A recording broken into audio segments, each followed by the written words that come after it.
जय श्री राधे। श्री हरिवंश राधा वल्लभ लाल की जय। श्री हरिवंश महाप्रभु की जय। परम पूज्य गुरुदेव महाराज की जय जय हो। बहुत बहुत स्वागत है आप सभी का। हम श्रवण कर रहे हैं रसिक अनन्यमाल ग्रंथ से श्री हित हरिवंश महाप्रभु के कृपा पात्र संतों के पावन जीवन चरित्रों को। और इसी श्रृंखला में आज हम श्रवण करेंगे श्री भागमती जी का सुंदर चरित्र। पर इसे शुरू करने से पहले चलिए महाप्रभु को जो प्राणों से प्यारा नाम था राधा नाम, उसे गा लेते हैं। मेरे साथ साथ आप भी गाइए। राधा श्री राधा श्री राधा राधा राधा श्री राधा श्री राधा राधा राधा श्री राधा श्री राधा राधा राधा। जय श्री राधे। श्री भागमती जी ओरछा के अधिकारी राजा चिंतामणि की दो पत्नियां थीं। इन दोनों में भागमती जी बड़ी और इंदुमती छोटी थी। भागमती जी के धार्मिक संस्कार बहुत गहरे थे, अर्थात वे धर्म से बहुत ज्यादा जुड़ी हुई थी। स्वाभाविक रूप से इनकी रुचि श्री हरि एवं उनके भक्तों की सेवा में रहा करती थी। यद्यपि ये भूखे को भोजन, प्यासे को पानी तथा नंगे को वस्त्र देकर दरिद्र नारायण की सेवा किया करती थी, तथापि इतना सब वो करती ही थी, फिर भी उन्हें साधु संतों को अपनी सेवा से संतुष्ट कर परम संतोष का अनुभव हुआ करता था। साधु संतों की सेवा करके उन्हें परम आनंद होता था।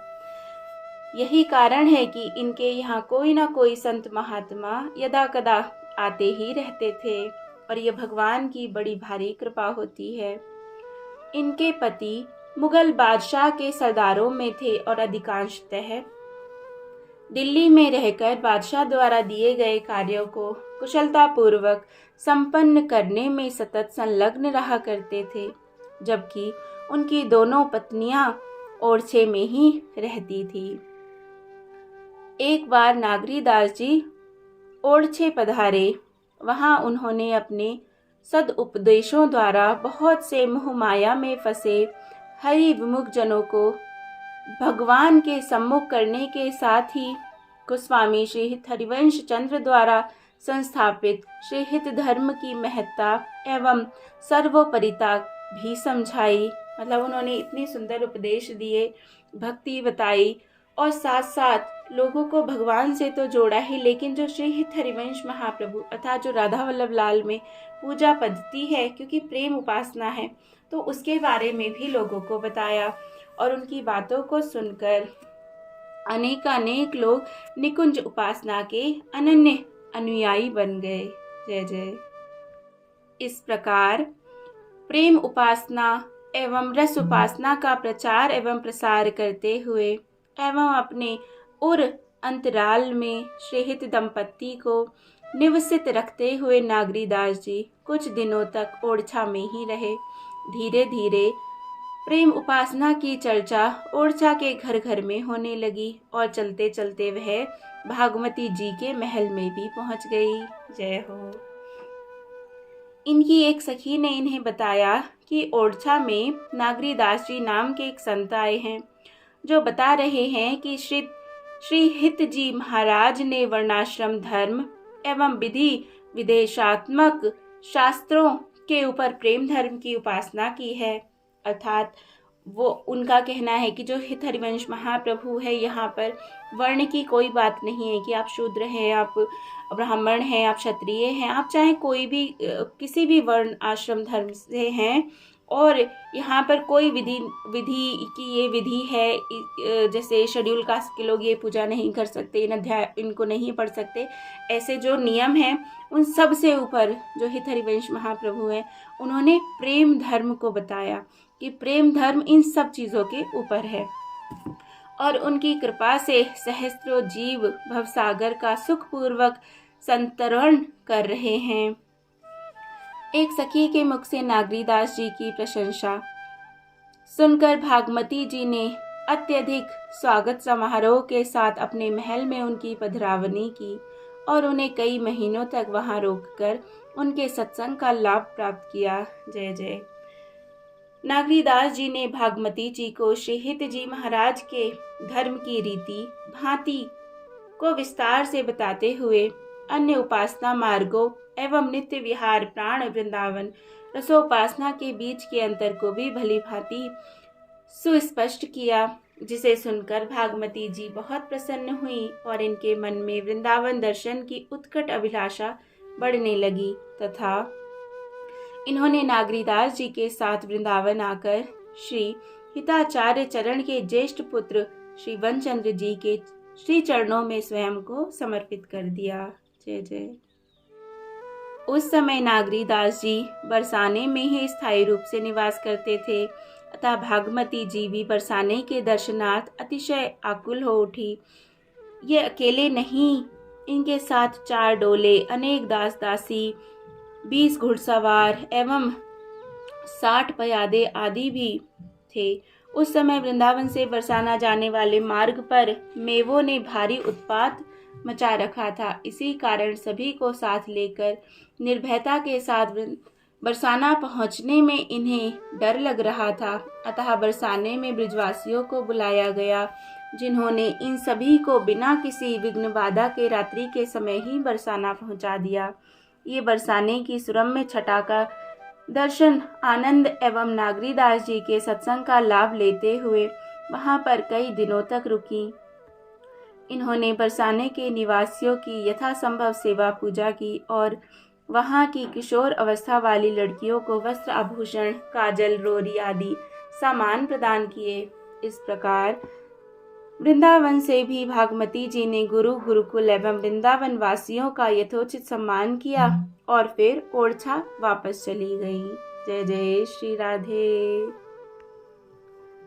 भागमती जी अपने पतिदेव की अनुपस्थिति में ही वृंदावन आई थी। उनके पति जब दिल्ली से ओरछा वापस आए और उन्होंने अपनी अनुपस्थिति में भागमती जी की ब्रज यात्रा की बात सुनी तो वे अत्यंत क्रोधित हुए। क्रोध के आवेश में वे भागमती जी के शरीर पर 3 घंटे तक लगातार चाबुक की मार लगाते रहे, परंतु इनका चित्त अपनी भजन भावना में लवलीन होने के कारण इन्हें इस कष्ट का किंचित भी आभास नहीं हुआ। मारते मारते उनके हाथ थक गए, किंतु इनके मुख पर विषाद के कोई चिन्ह दिखाई नहीं दिए। वे ज्यों-ज्यों बढ़े हुए रोष के साथ इन पर कोड़े चलाते भागमती के मुख की कांति त्यों-त्यों हुई विशेष रूप से उद्दीप्त होती जाती। राजा जी का भक्ति शून्य पाषाण हृदय इस चमत्कारपूर्ण घटना से भी प्रभावित एवं द्रवित नहीं हुआ। उनके क्रोध की अग्नि और भी प्रज्वलित हो उठी। इस बार उसने भागमती जी के ऊपर अपनी शैया बिछाकर अपनी छोटी रानी के साथ संपूर्ण रात्रि रति विहार किया, किंतु भागमती जी का चित्त श्री राधा वल्लभ लाल जी की भजन भावना से किंचित भी विचलित नहीं हुआ। भागमती जी रात भर भजन करती रहीं। प्रभात होने पर राजा और छोटी रानी को उल्टियां आनी शुरू हो गई और अनेक उपचार करने पर भी वे जब बंद नहीं हुई, तब मरणासन अवस्था की पीड़ा से पीड़ित होकर वे दोनों भागमती जी के चरणों में लौटने लगे और अत्यंत दीन स्वर से विलाप करते हुए प्रार्थना करने लगे कि मद में अंधे होने के कारण हमने आपको बहुत कष्ट दिया। मैंने जो चाबुक तुम्हारे शरीर पर मारी थी, उनके निशान उल्टे छोटी रानी के शरीर पर दिखलाई दे रहे हैं और मैं एक अचिंत्य आंतरिक पीड़ा से कष्ट पा रहा हूँ। आप तो स्वभाव से परम दयालु हैं, अतः अज्ञानतावश किए हुए हमारे अपराधों को क्षमा करें। अब आप हमें यह बताएं कि हम इसका मार्जन कैसे कर सकते हैं। राजा और रानी के कातरपूर्ण वचनों को सुनकर भागमती जी का हृदय पसीज गया और इन्होंने उनसे कहा कि यदि तुम वृंदावन जाकर गुरु शरण होकर हरि तथा हरिजनों की सेवा करना स्वीकार करो तो ही तुम सभी कष्टों से मुक्ति प्राप्त कर सकते हो तथा अपने जीवन को सफल बना सकते हो। भागमती जी की इस शर्त को हृदय से स्वीकार करने पर राजा और रानी भी मरणानंत पीड़ा प्राप्त हुई और फिर दोनों भागमती जी के साथ वृंदावन आए। गोस्वामी श्रीवन चंद्र जी से मंत्र दीक्षा ले ली। इसके पश्चात भागमती जी उन्हें बरसाने ले गई और उन्हें नागरीदास जी के दर्शन कराए एवं उनसे पूजन भी कराया। श्री लाडली जी के मंदिर का निर्माण एवं उत्सवादि कार्य हो जाने के पश्चात भागमती जी ने अपने पति से कहा कि अब आप छोटी रानी के साथ ओरछा जाइए और मुझे बरसाने एवं वृंदावन में एकांतवास करने दीजिए। राजा रानी इन्हें प्रणाम करके वापस चले गए तथा ओरछे से वे जीवन पर्यंत इनकी इच्छानुसार इन्हें धन और वस्त्र आदि भेजते रहे। भागमती जी ने बरसाने के मोर कुटी आदि लीला स्थलों में मंदिर एवं रास मंडल आदि निर्माण कार्य कराए। इन्होंने गुरुकुल साधु संतों एवं ब्रिजवासियों की तन मन धन से सेवा करके उनकी हार्दिक प्रसन्नता का लाभ प्राप्त किया। इन्होंने नागरीदास जी के संग रूपी कृपा से गहवर वन की ललित लीलाओं के दर्शन करते करते अंत में श्री प्रिया जी का नित्य साहचर्य प्राप्त किया। जय जय श्री राधे, जय जय श्री राधे। कितना प्यारा, कितना अद्भुत चरित्र श्री भागमती जी का। राधा रानी की कृपा से सब अंत में ठीक ही हो गया और राधा रानी की सेवा में ही चली गई, तो इससे बड़ी और क्या बात हो सकती है। जय जय श्री राधे। लाडी लाल हम सब पर कृपा करे। जय जय श्री राधे, जय जय श्री राधे श्याम।